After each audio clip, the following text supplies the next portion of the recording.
Hey everybody, Coach Elijah here, talking to you guys about movement patterns and exercises that we want to do in our mountain bike strength program to get you stronger on the bike.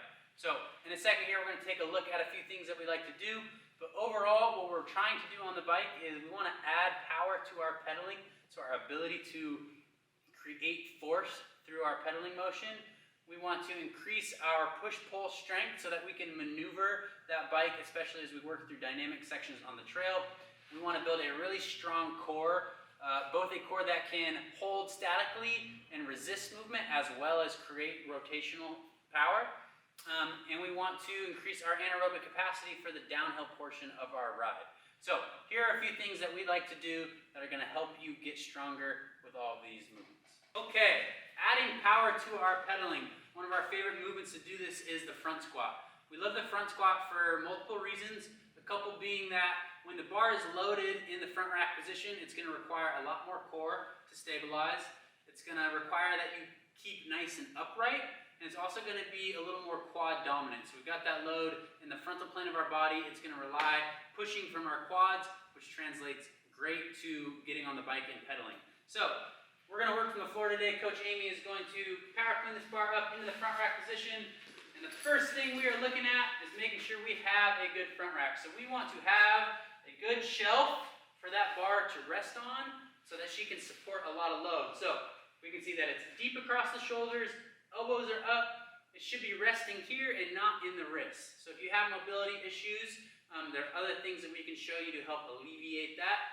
And then from here, keeping a nice proud chest, she's going to sit right between her heels. And at the bottom of this squat, we see her chest is proud. Knees are traveling over toes, which is okay because the weight is right in the middle of her feet. And she's going to come out of that squat. We're going to work through a few more. It's quad dominant. It requires a lot of core strength.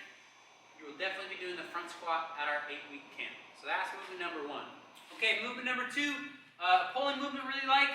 We love pulling because it helps pull into our handlebars, helps us create some power, helps you work through dynamic sections on the trail. So a movement we love to do is the barbell bent over row. So Coach Amy is going to get set up on the barbell. She's going to find her feet under her hips, grip outside her legs.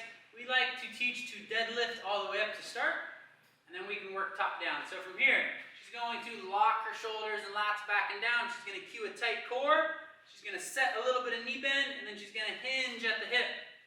One thing we really love about this movement is in this position, she's isolating through hamstrings, glutes, low back, so her posterior chain's working. And now she's going to row into the belly. She's going to pull, squeeze the upper back, elbows are going back and up. Good, go ahead and relax. So for various reasons, we love the bent over row. It's going to simulate our handlebars. It's going to build that upper back strength, which we love for the mountain bike, but it's also going to engage that posterior chain, which we want to work as well. This is another movement you're definitely going to see in our 8-week camp. Okay, the next one on our list is a pushing movement. Pushing is really important for mountain biking. We spend a lot of time in this attack position on our handlebars. It requires a lot of shoulder stability and endurance through our chest. So this movement is one of our favorites. It's an alternating dumbbell bench using the yoga ball. So the yoga ball is just going to add a little instability. It's going to require Amy to stabilize through her core as well as her posterior chain. So what she's going to do is she's going to grab her dumbbells. She's going to walk her feet out until the ball's on her upper back, and then hips are going to come up. She's going to squeeze. And she's going to press both dumbbells up, and then she's going to alternate. And as she alternates, this offset load is going to demand that her core works. The ball is unstable, also requiring her core to work. And we're going to do a lot of reps in that 15 to 20 range, trying to build that muscular endurance. So the alternating dumbbell bench is a movement you're definitely going to see as well in our camp. Okay, next one on the list is core. Core is extremely important for riding your bike. It's going to help us control the bike. It's going to help us stay in a good position, especially as terrain is always moving underneath you. So our ability to maintain a neutral spine, to keep our position on the bike is a huge thing. We're going to show you a few different movements that we do in our camp.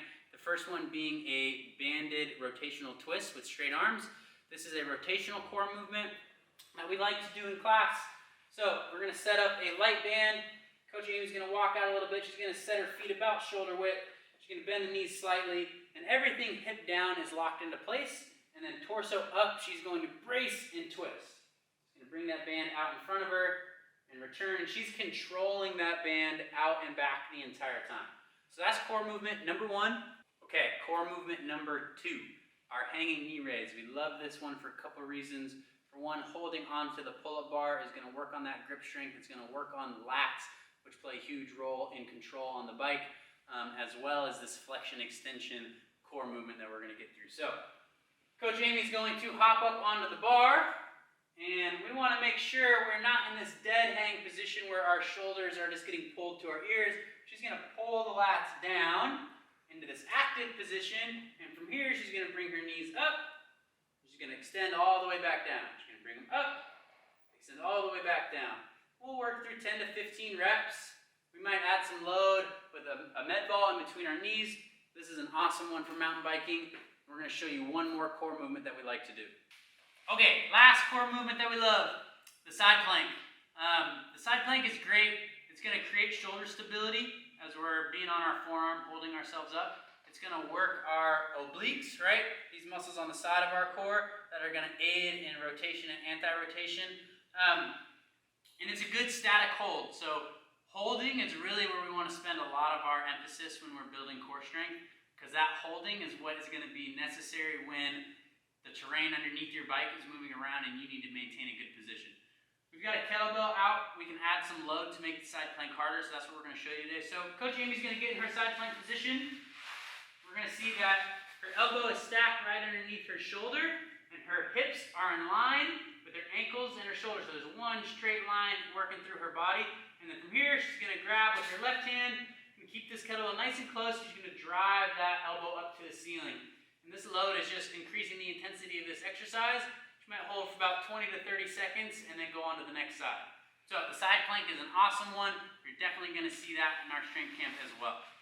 Okay, last but not least, anaerobic capacity or anaerobic threshold. Basically our ability to maintain a high heart rate working at an intense level for a prolonged period of time. So this is going to come in handy when you're on the downhill, when you're trying to charge hard, you're going through dynamic pieces, your heart rate is up. We want to make sure that we are prepared to do that. So there is no better way to work on your anaerobic threshold than the Echo Bike.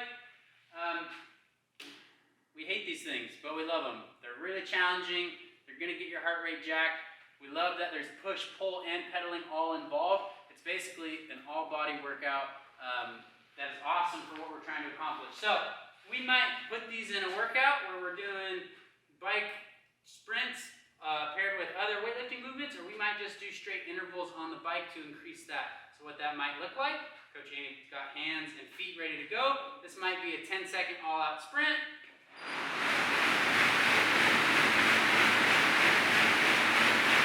Good.